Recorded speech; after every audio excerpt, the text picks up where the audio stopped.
こんにちは、加藤です。新潟県立植物園に来ています。今日はアヤメだと思うんですけれども、これを描いていこうと思います。今日の鉛筆はユニの 3B、 そして練りゴムです。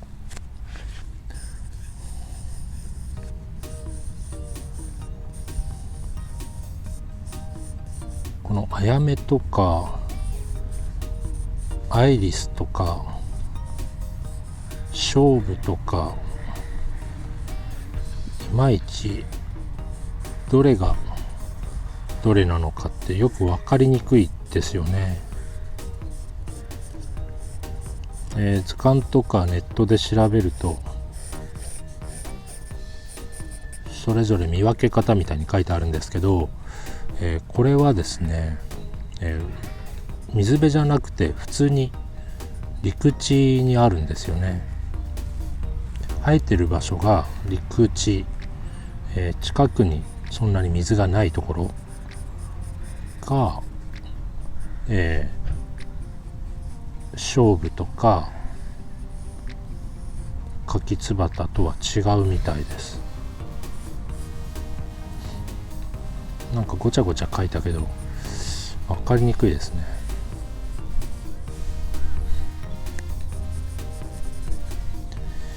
ちょっと線を整理していきましょう。真ん中に3枚上に向かって立ち上がる内側の花びらがあって、その周りにちょっとこう手のひらを合わせたような形の小さな花びらがあって、その外側に下に垂れる大きな花びらがある。なんかこの三重構造、三層構造になってるんですね。で、アヤメの特徴っていうのが、この部分に網の目のような模様があるっていう。確かにそう言われるとね、綺麗なこうアヤメがここにあるんですね。この中心部分で、カキツバタはここにアヤの目がなくて、白い筋がシュッと1本だけあると、そんな風に区別するらしいんですけど、花の咲き方を見るとアヤメとカキツバタ非常に似ている。この1本だけスッと伸びて、途中からこう脇芽が何本も出てくるっていう咲き方じゃないんですね。それがなんか勝負との違いの気がします。で、今ね、風に揺られて、フラフラするんですよ、この花そのものが。花びらが揺れるんですね。なのでちょっとずつ見える角度がね変わるというか、でまた元に戻ったりして、昆虫とか動物描いてる時のようなクロッキースケッチをしてる、まさにこう一瞬をこう書き留めるようなね、そんな作業だなと、今書きながらね感じています。はい、そのためにこうやってごちゃごちゃするんですけど、いつも言ってるように先にねいっぱい線を書き加えて、これ以上ないくらいね飽和状態まで持っていきましょう。あとこの茎もね、最初こういうカーブで書いてたんですけど、書いていくうちにもうちょっと違う、そうですね、こんなカーブの方がいいかなとか、書いてるうちにねちょっとずつなんか違ってきています。何を取るのか、何を優先するのか、その見えてるモチーフの何を優先して形に書き留めるのかっていう、発見するとですね、なんか面白い要素を発見すると、それによって、何を書き留めるのかが変化していく、そんな風な、移り変わりを今回のスケッチでは皆さんねちょっとでもこう感じ取ってもらえればいいかなと思います。はい、これは内側の花びらの葉脈、花びら脈ですね。でしきりに私の頭の周りをクマンバチが、競争してるんですね。さっきから右に行ったり左に行ったりすごい勢いで飛んでたりするんですけど、多分こちらが動かなければね何もしてこないと思うので完全無視で書き進めていますけど、やっぱここの部分はすごい面白いですね。形がぎゅっと中にね中心に向かって集まっていたり、外側に花びらがこうふわっと飛び出ていたりで、今自分が描いてる線がどの線なのかがね毎回なんかね迷うんですよね。風に揺られているせいで。なのでこの辺でちょっと線を整理します。いよいよいらない線がはっきりしてきたので、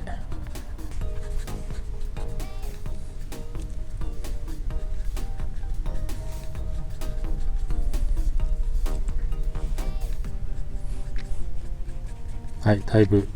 練りゴムで余計な線を薄くしました。見えますかね。ちょっと消しすぎたかなという気もするんですけど、ここから、いい線をね抽出しながらまた描いていきます。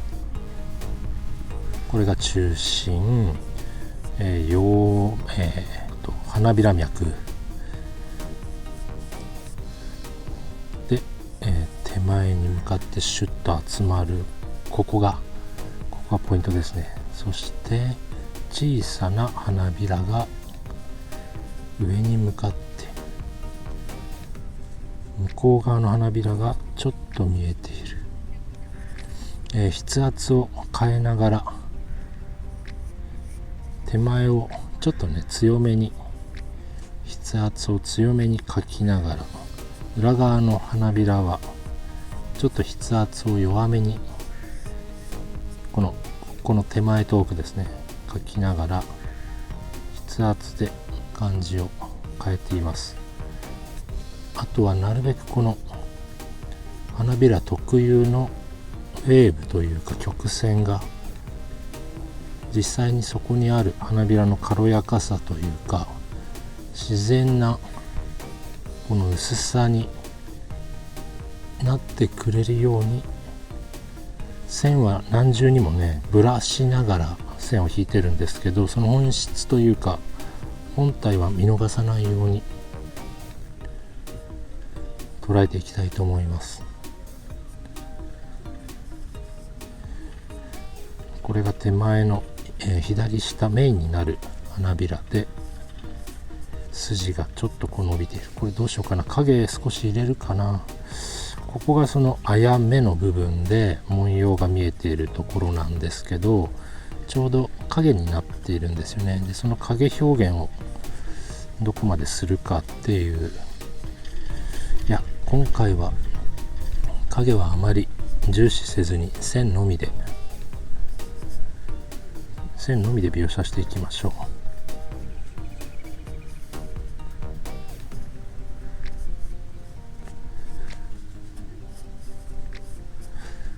この部分ですね、この部分があやめ特有の、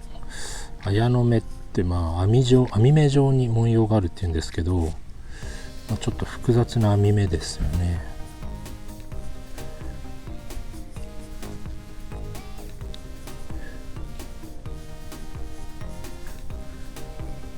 でここがつぼみというか額みたいな、花が咲く前にコーティングしている部分で、一本シュッと伸びてるんですよね。途中に花芽がない、脇芽がない感じで一本だけ伸びている。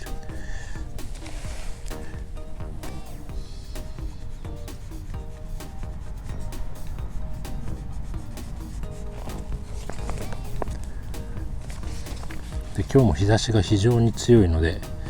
だいぶね目がチカチカして、白い画面をずっと見続けていると真緑っていうかね、なんかね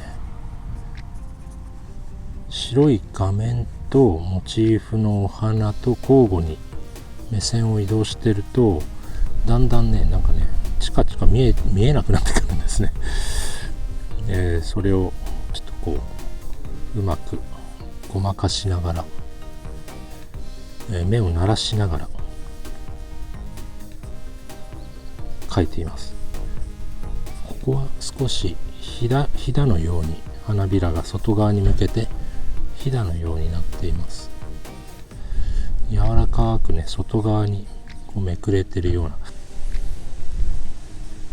な。いい風吹いてきました。今日結構日差しが強くて、シャツ1枚で来たんですけれども、昨日が少し寒かったせいで、上着持ってきたんですが、多分今日はそんな上着とか暑くて着てられない陽気になりますね。はい、中心部分ちょっと分かりにくいんで、ここよく観察しましょう。この額の部分に対してここから出ている、こちらもここから出ていてめくれ上がっている。でここは少し隙間があって、次のこの小さな花びらが出ているんですね。左側はどうでしょう。ここが、この花びらの付け根、付け根部分ちょっと色が濃くなってるんだけど、手前後ろが分かるように区別しておきましょう。でこの花びらがめくれてるせいでちょっと分かりにくいんですけど、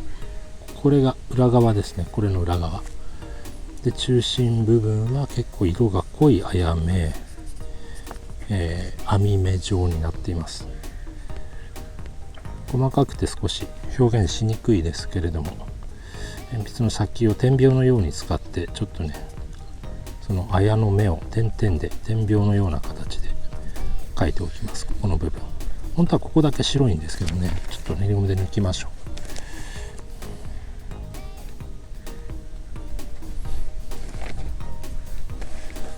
やっぱりちょっと色つけた方がいいかな。これがブルーの色の濃いところ、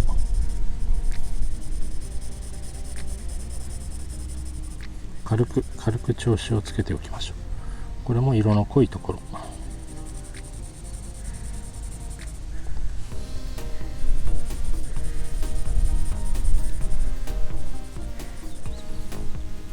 これは淡いブルー、こんな感じで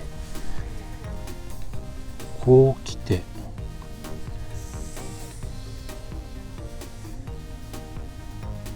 めくれる葉っぱ、こんな風にめくれるんですね。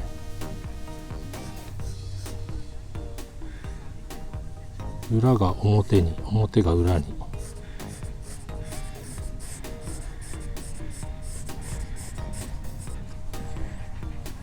めくれない葉っぱ、でも大体、表から裏にめくれてるんだ。これは面白いですね。結構めくれてるんだ。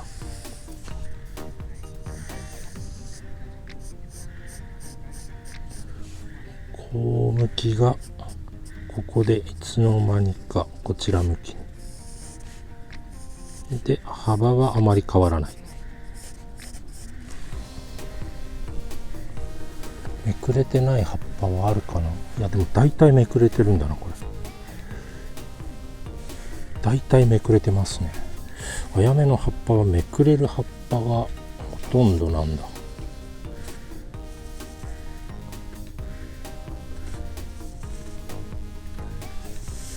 それも2回くらいめくれてたりしますね。二重にめくれてたりする。1回転だけじゃなくて2回転くらいしてるのもあるんですね。そして思ったよりも細い。はい、今日は